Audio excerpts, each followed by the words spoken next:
Labadiena. Labą. Aš esu Jūratė iš bioklinikos. Dabar šnekinsime Jurgitą Karčiauskienę, gydytoją dermatovenerologę, medicinos mokslų daktarę. Ir dabar kalbėsime apie senėjimo. Taip, apie grožį. Jurgita, atspėjot apie grožį.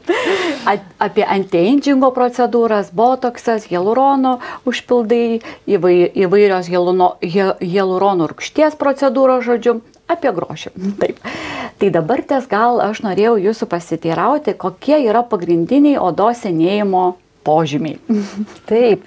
Aišku, tas senėjimas kiekvienam individualiai prasideda. Taip. Pagrindiniai tie požymiai, kad dažnai mes pajaučiam, kad mūsų oda išsausėjo ir pradeda atsirasti raukšlelės, kažkokie šešėliai krenta ne ten, kur buvo anksčiau ir mus tai pradeda erzinti. Ir tai gali būti tiek 20 metų netgi būna, ypač tos mimikos raukšlės, 25 yra, kam pasiseka ir vėliau tai pastebėti, bet jisai prasideda jau anksčiau vis tiek. O nuo ko lemia tą senėjimo procesą visą? Taip, tai senėjimą lemia tiek išoriniai, tiek vidiniai procesai. Tie chronologiniai, vidiniai, ne nuo mūsų priklausantis procesai dažnai tai yra genetika. Pavyzdžiui, vyrai šiaip sensta gražiau negu moteris, nes jų hormonų lygis visada tolygus, o moterim tai mėnesinės, tai gimdymai, nėštumai, menopauzės, tai tas labai įtakoja, nes estrogenas lemia kolageno sintezę, nuo jo priklauso.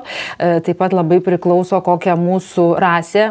Mes, Kaukazo rasės žmonės, pirmas, antras odos tipas senstam greičiau, šviesesnė, plonesnė oda, saulė imlesnė, tamsiaodžiai sensta gražiau truputėlį. Tai va, aišku, tai priklauso nuo mūsų gyvenimo būdo, maisto, rūkimo, alkoholio, nervų, streso, kur gyvenam, tai visų tų faktorių, taip pat nuo ligų, ką mes turime, kokį ligų bagažą užauginam, ar įgyjam, ar įgimtą turim, ir nuo visokių išorinių faktorių, žinoma, saulė, kaip ir visur, jos nereikėtų, nesensim tikrai greičiau.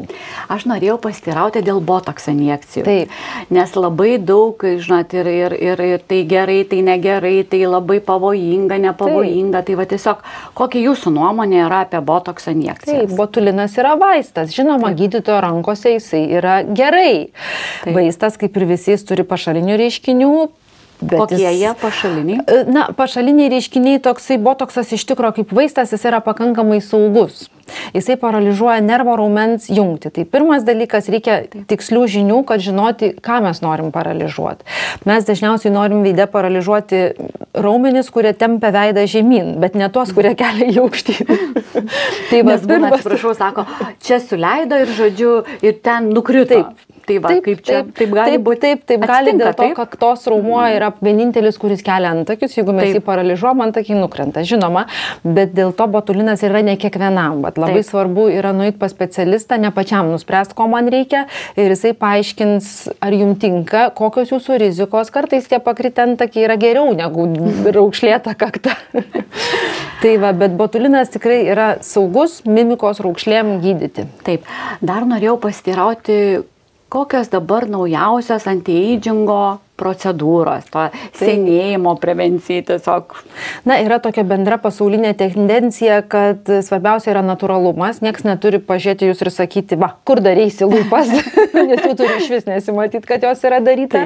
Tai natūraliai, natūraliai, o iš mūsų specialistų virtuvės iš tikro tą natūralumą pasiekti yra daug sunkiau, negu pasiekti tą dirbtiną grožį.